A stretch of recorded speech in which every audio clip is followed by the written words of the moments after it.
शिव महापुराण की कथा संपूर्ण विश्व के कल्याण हेतु बाबा देवादिदेव महादेव की कृपा से, उनकी करुणा से, उनकी उदारता से आप और हमको सभी को श्रवण करने का सौभाग्य प्राप्त हुआ है। बड़े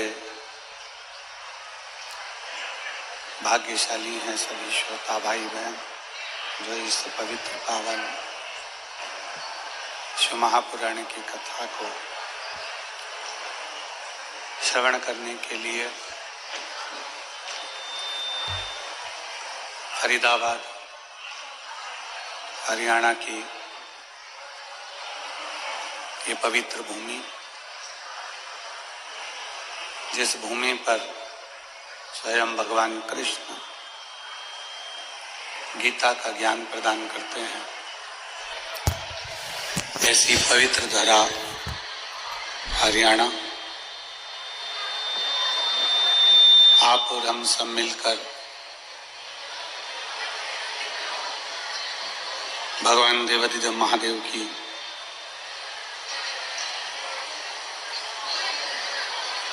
अनुपम कृपा करने वाली शिव महापुराण की कथा को श्रवण कर रहे हैं। कथा के मुख्य यजमान श्री प्रवीण पाराशर जी, श्रीमती हेमलता पाराशर जी, श्री चिराग पाराशर जी, टीना पाराशर जी, पाराशर परिवार, फरीदाबाद हरियाणा। एक बार यजमान परिवार के लिए जोरदार ताली बजाकर स्वागत वंदन अभिनंदन। जिन्होंने इस पवित्र पावन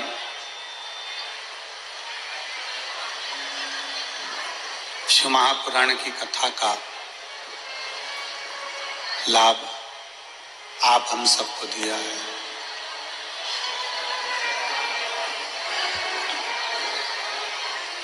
एक मनुष्य की देह, मानव का शरीर,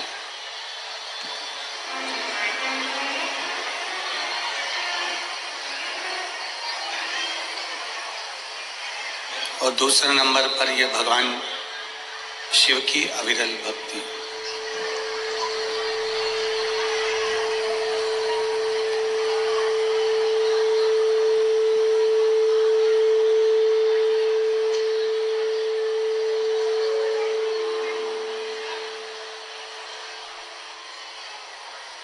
मानव का शरीर मिल जाए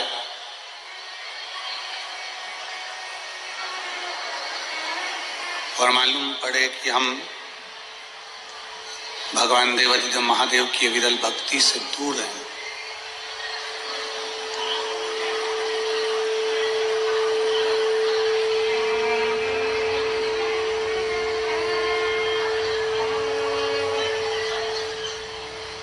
तो फिर ये संसार सागर में जन्म लेना हमारा व्यर्थ है। शरीर मानव का मिलने पर, मानव का शरीर प्राप्त होने पर भगवान देवादिदेव महादेव की भक्ति को धारण करना, महादेव की भक्ति को अपने भीतर उतारना,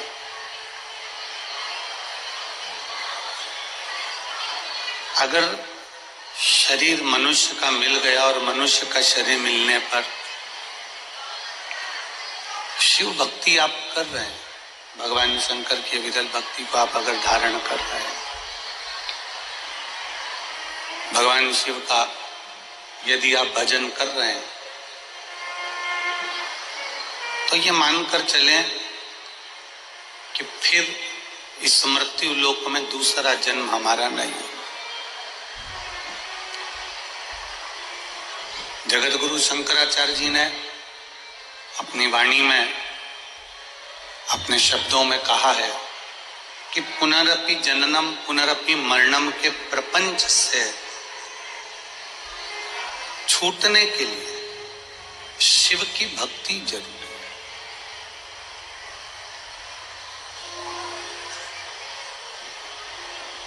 भगवान शंकर की अविरल भक्ति जरूरी है।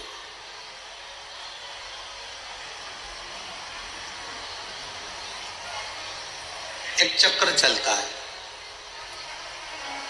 हमारे जन्म और मरण का, बार बार जन्म लेना, फिर मर जाना, फिर जन्म लेना, फिर मर जाना, फिर जन्म लेना, फिर मर जाना।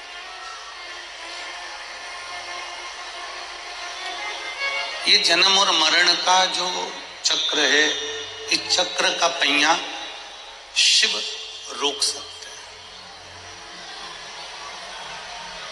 इस चक्र का पहिया भगवान देवाधिदेव महादेव रोक सकते हैं। और केवल वो रुकता कैसे है? आपके शंकर का गुणगान करने से। आप अगर शिव जी के मंदिर जा रहे हो, शंकर की भक्ति कर रहे हो, शिव की भक्ति को अपने हृदय में उतार रहे हो, धारण कर रहे हो, तो समझ लो कि आपका बार बार फिर जन्म नहीं होगा।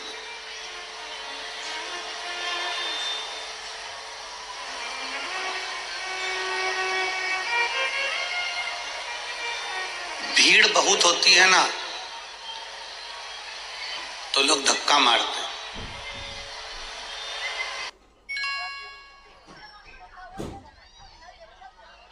मैं मूंगफली बेचदा, अपनी अकल नहीं। आ मैसेज देखो, कहंदे ने लॉटरी लगी है, लिंक क्लिक करके यूपीआई पिन पाओ, पैसा मिलेगा। वाह जी वाह, सानू पता नहीं है कि जब बहुत ज्यादा भीड़ होती है तो लोग धक्का देते हैं, धक्का मारते हैं। बोलो सही है कि गलत है? आप बहुत भीड़ है तो लोग आपको धक्का देंगे, धक्का मारेंगे।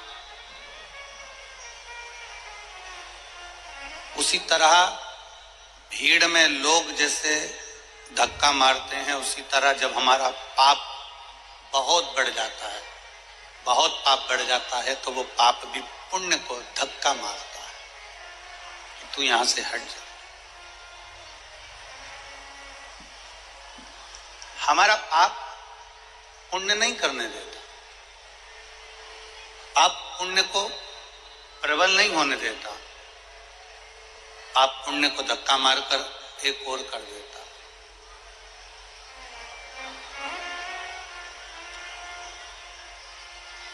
शिव महापुराण की कथा कहती है कि बहुत भीड़ होने पर लोग धक्का देते हैं, उसी तरह पाप भी पुण्य को धक्का देता है कि तू एक और हो जा, इसको पाप करने दे, इसको पाप और बढ़ाने दे।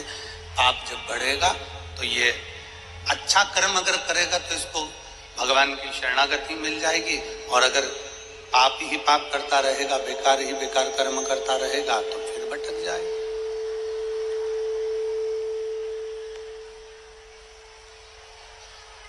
फिर पुनः भटक जाएगा। तो शिव महापुराण की कथा कहती है, जैसे भीड़ धक्का देती है, बहुत भीड़ होने पर धक्का लगता है, उसी तरह शिव महापुराण की कथा कहती है, जब हम भगवान शंकर को एक लोटा जल समर्पित करते हैं, शिव जी की अविरल भक्ति को धारण करते हैं, शंकर भगवान के भजन में हम डूबे रहते हैं, श्री शिवाय नमस्तुभ्यम हम जपते रहते हैं, भगवान शंकर का गुणगान करते रहते हैं, तो भगवान शिव भी हमें उन्नति की ओर बढ़ाने के लिए, आगे बढ़ाने के लिए एक थोड़ा सा धक्का मार ही देते हैं, और हम उन्नति की सीढ़ी पर चढ़ ही जाते हैं।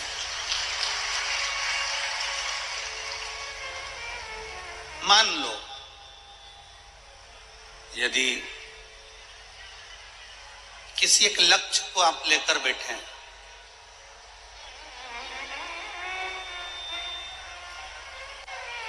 बाबा हमारा ये काम कर देना, बाबा हमारा ये कार्य पूर्ण कर देना, बाबा हमारा ये कार्य पूर्ण कर दीजिए, बाबा ये हमारा काम है, आप पूरा कर देना, आप ये कृपा कर देना, आप ये दया कर देना, आप ये करुणा कर देना। शिव महापुराण की कथा कहती है, अगर आपका वो कार्य नहीं हुआ, मान लो तुमने मेहनत भी करी, सब कुछ करा, खूब मेहनत कर कर तुम आगे भी बढ़ गए, सब कुछ हो गया और तुम्हारा वो कार्य जो तुमने सोचा था वो नहीं हुआ, तो भगवान शंकर को उसके लिए भी धन्यवाद देना।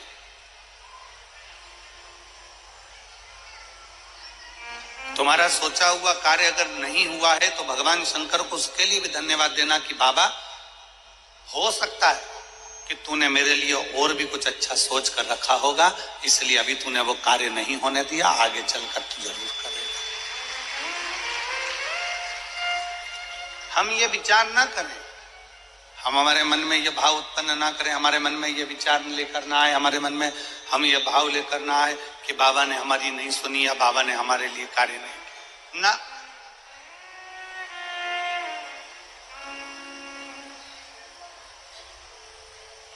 जितने इस पवित्र पावन प्रांगण के अंदर बैठकर, इस फरीदाबाद की पवित्र भूमि पर बैठकर शिव महापुराण की कथा का लाभ ले रहे हैं, जितने भगवान शंकर की कथा का रसतत्व ग्रहण कर रहे हैं, भगवान शिव की कथा को सुन रहे हैं,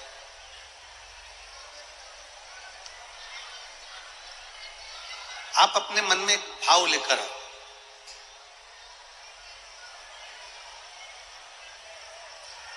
कि भोले बाबा, भगवान शिव, माँ जगत जननी माता जगदम्बा पार्वती हमारे माता पिता है और हम छोटे से एक बच्चे हैं।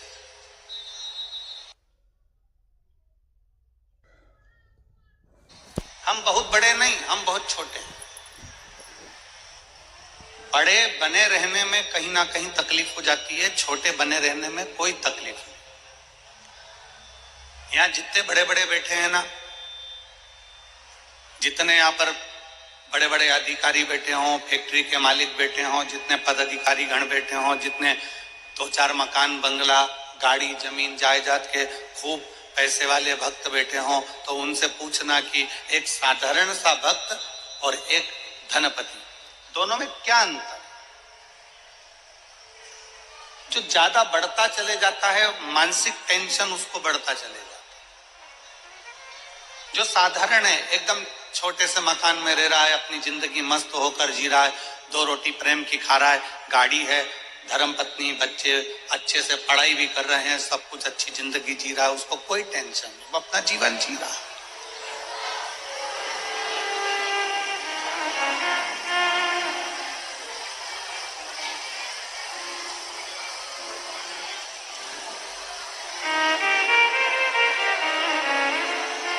रोड का कितना भी टैक्स जमा कर दो, रोड टैक्स कितना भी जमा कर दो, पर रोड पर रह नहीं सकते। आप लोग जब गाड़ी उठाते हैं, 4 व्हीलर गाड़ी खरीदते हैं, 2 व्हीलर गाड़ी खरीदते हैं या बड़ी कोई गाड़ी खरीदते हैं, तो उसमें रोड का टैक्स जमा होता है। रोड का टैक्स कितना भी जमा कर दो, पर आप रोड पर रह नहीं सकते। आप मकान बनाकर रोड पे नहीं रह सकते। तो आप कहो कि हमने रोड का टैक्स जमा करा, हम तो यहाँ मकान बना के देंगे। हमने रोड का टैक्स जमा करा है, हम तो यहाँ बीच रोड पे हमारी गाड़ी खड़ी करके हम तो यहाँ 4 घंटे तक, 8 घंटे तक, 10 घंटे तक, 12 घंटे, 24 घंटे खड़े रहे। नहीं, रोड का कितना भी टैक्स जमा कर दो, पर रोड पर तुम रह नहीं सकते। उसी तरह परिवार, कुटुंब, कबीला और दुनिया के लिए तुम कितना भी कर दो, पर तुम्हें कोई अच्छा कहने वाला नहीं मिलेगा। आखिरी में तुम्हें ताने सुनना ही पड़ेगा। तुम रोड का टैक्स जैसे जमा करते हो तो रोड पर मकान नहीं बना सकते। रोड का टैक्स जमा करते हो तो रोड पर तुम रह नहीं सकते। रोड का टैक्स जमा करते हो तो रोड पर तुम अपनी गाड़ी 24 घंटा 36 घंटा खड़े नहीं कर सकते। रोड का भले तुम टैक्स जमा कर दो, पर रोड पर तुम मकान बनाकर नहीं रह सकते, रोड पर तुम रह नहीं सकते। उसी तरह संसार के लिए, परिवार के लिए, कुटुंब के लिए, बेटों के लिए, बेटी के लिए, भाई के लिए, बंधु के लिए, सखा के लिए, बहन के लिए, रिश्तों के लिए, नातों के लिए, परिवार के लिए तुम कितना भी करना, अपनों के लिए कितना भी कर लेना, चाहे पराये के लिए कितना भी कर लेना, पर तुम्हारे लिए कोई अच्छा नहीं कहेगा।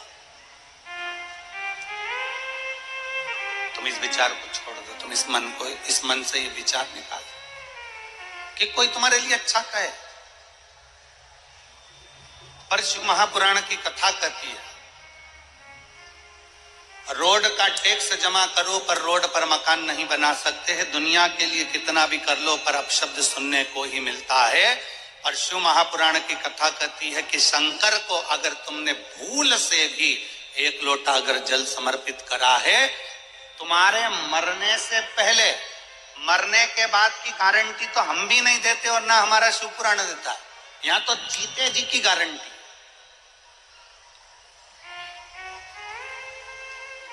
कई लोग कहते हैं कथा सुनोगे तो बैकुंठ चले जाओगे, बैकुंठ में तुम्हारा निवास होगा। हमने अपनी व्यासपीठ से आज तक नहीं कहा कि तुम बैकुंठ जाओगे कि नरक जाओगे, क्योंकि हम खुद भी जाकर देख के नहीं आए, तो तुमको काहे को बोले कि तुम बैकुंठ जाओगे कि नरक जाओगे। और जो तुमसे कहे कि बैकुंठ जाओगे कि नरक जाओगे की चर्चा करे, तो तुम उनसे कह देना महाराज जी घूम कर आए हो क्या, ऊपर देख कर आए हो क्या, जो गया वो कैसे बता सकता है कि बैकुंठ गया कि नरक गया। तो बैकुंठ और नरक की चर्चा वेदव्यास जी ने शिव महापुराण में नहीं करी। बैकुंठ और नरक की चर्चा मेरे वेदव्यास जी वर्णन नहीं करते। मेरे वेदव्यास बाबा शिव महापुराण के 24,000 श्लोक में 12 खंड में इन संहिताओं के अंतर्गत, इन लीलाओं के अंतर्गत भगवान शंकर की गणना कर कर कहते हैं कि पूरा स्वर्ग और पूरी नरक इसी पृथ्वी पर है।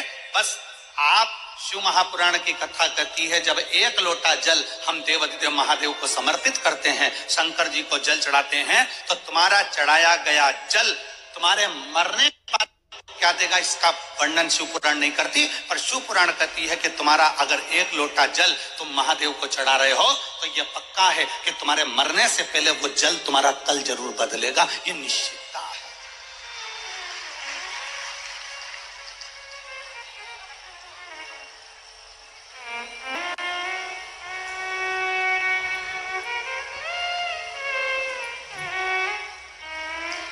वो जल तुम्हारा कल बदल सकता।